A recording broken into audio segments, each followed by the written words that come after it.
Hi hello ಸ್ನೇಹಿತರೆ, welcome to Rashmi Kannada vlogs. ಇವತ್ತು ಮೀನು ಸಾಂಬಾರು ಮಾಡೋದನ್ನು ತೋರಿಸ್ತಾ ಇದ್ದೀನಿ. ಬೆಳ್ಳುಳ್ಳಿ, ಶುಂಠಿ, ಈರುಳ್ಳಿ ಹಾಗೂ ಸ್ವಲ್ಪ ಟೊಮೆಟೊನ ಹಾಕಿ ಚೆನ್ನಾಗಿ ಫ್ರೈ ಮಾಡ್ಕೊತಾ ಇದ್ದೀನಿ.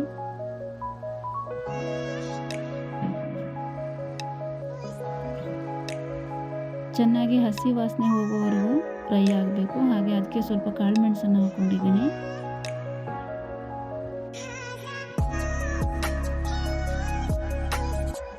ಇದು ನಮ್ಮ ಮನೆಯಲ್ಲಿ ನಾವು ಮಾಡುವಂಥ ವಿಧಾನವನ್ನು ತೋರಿಸ್ತಾ ಇದ್ದೀನಿ.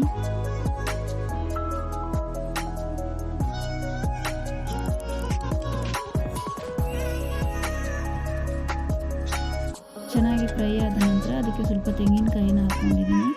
ತೆಂಗಿನಕಾಯಿ ಸ್ವಲ್ಪನೇ ಹಾಕೋಬೇಕು ಸ್ನೇಹಿತರೆ, ಜಾಸ್ತಿ ಆದರೆ ಟೇಸ್ಟ್ ಚೆನ್ನಾಗಿರೋದಿಲ್ಲ. ಹಾಗೆ ಫ್ರೈ ಮಾಡ್ಕೊಂಡಿರೋ ಮಸಾಲೆನ ಮಿಕ್ಸಿ ಜಾರ್ಗೆ ಶಿಫ್ಟ್ ಮಾಡ್ಕೊಂಡಿದ್ದೀನಿ. ಹಾಗೆ ಅದಕ್ಕೆ ಸ್ವಲ್ಪ 1 ಸ್ಪೂನಷ್ಟು ಗರಂ ಮಸಾಲ ಪೌಡರ್, ಹಾಗೆ 2 ಸ್ಪೂನಷ್ಟು ಧನಿಯಾ ಪೌಡರ್,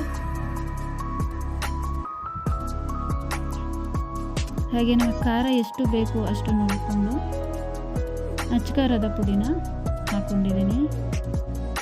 2 ರಿಂದ 2.5 ಸ್ಪೂನಷ್ಟು ಹಾಕ್ಕೊಂಡಿದ್ದೀನಿ.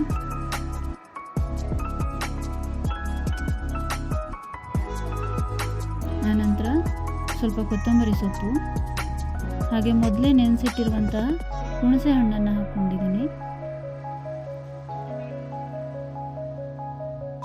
ಅದಾದ ನಂತರ ಮಸಾಲೆನ ರುಬ್ಬಿ ರೆಡಿ ಮಾಡಿ ಇಟ್ಕೋಬೇಕು. ಆನಂತರ ಮಡಿಕೆನ ಕಾಯೋದಕ್ಕೆ ಇಟ್ಟಿದ್ದೀನಿ. ಸ್ವಲ್ಪ ಸಾಸಿವೆನ ಹಾಕೋಬೇಕು.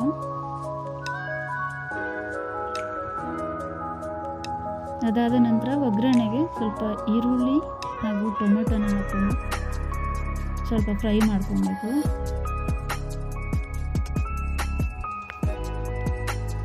ಅದು ಸ್ವಲ್ಪ ಫ್ರೈ ಆದ ನಂತರ ರುಬ್ಬಿಟ್ಕೊಂಡಿರುವಂಥ ಮಸಾಲೆಯನ್ನು ಅದಕ್ಕೆ ಸೇರಿಸ್ಕೊಂಡಿದ್ದೀನಿ.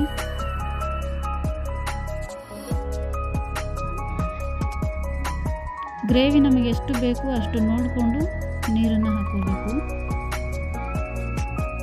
ನಮ್ಮ ಮನೆಯಲ್ಲಿ ಮುದ್ದೆ ಮಾಡೋದ್ರಿಂದ ಸ್ವಲ್ಪ ಗಟ್ಟಿಯಾಗಿರಲಿ ಅಂತ ಹೇಳ್ಬಿಟ್ಟು ಸ್ವಲ್ಪನೇ ನೀರನ್ನು ಹಾಕ್ಕೊಂಡಿದ್ದೀನಿ. ಹಾಗೆ ರುಚಿಗೆ ತಕ್ಕಷ್ಟು ಉಪ್ಪನ್ನು ಹಾಕ್ಕೊಂಡಿದ್ದೀನಿ.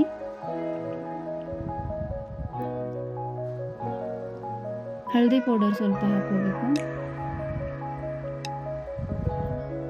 ಚೆನ್ನಾಗಿ ಬಾಯ್ಲ್ ಆದ ನಂತರ ಕಟ್ ಮಾಡಿ ಇಟ್ಕೊಂಡಿರುವಂಥ ಬೂತಾಯಿ ಮೀನನ್ನು ಸೇರಿಸ್ಕೊಳ್ತಾ ಇದ್ದೀನಿ. ಹಾಗೆ ಸೆಂಟ್ರಲ್ಲಿ ಸ್ವಲ್ಪ ಚಾಕುವಿನಿಂದ ಸ್ವಲ್ಪ ಅಲ್ಲಲ್ಲಿ ಓಪನ್ ಮಾಡಿದ್ದೀನಿ, ಯಾಕಂದರೆ ಉಪ್ಪು ಖಾರ ಚೆನ್ನಾಗಿ ಹಿಡಿಯುತ್ತೆ ಅನ್ನೋ ರೀಸನ್ಗೆ. ಮೀನನ್ನು ಹಾಕಿದ ನಂತರ ಚೆನ್ನಾಗಿ ಸಾಂಬಾರಲ್ಲಿ ಮೀನನ್ನು ಡಿಪ್ ಮಾಡಿದ್ದೀನಿ.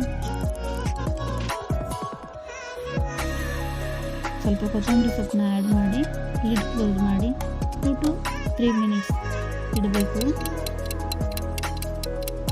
ಅದು ಬಾಯ್ಲ್ ಆದ ನಂತರ ಸಾಂಬಾರು ಈ ರೀತಿ ಬಂದಿರುತ್ತೆ. ಮುದ್ದೆಗೆ ಹಾಗೂ ಅನ್ನಕ್ಕೆ, ಬಾಯ್ಲ್ಡ್ ರೈಸ್ಗಂತೂ ಸೂಪರ್ ಆಗಿರುತ್ತೆ. ನೀವು ಒಂದ್ಸಲ ಇಷ್ಟ ಆದರೆ ಟ್ರೈ ಮಾಡಿ ನೋಡಿ. ಹಾಗೆ ನಮ್ಮ ಚಾನಲ್ನ ಸಪೋರ್ಟ್ ಮಾಡಿ, ಸಬ್ಸ್ಕ್ರೈಬ್ ಮಾಡಿ, ಲೈಕ್ ಮಾಡಿ ಸ್ನೇಹಿತರೆ.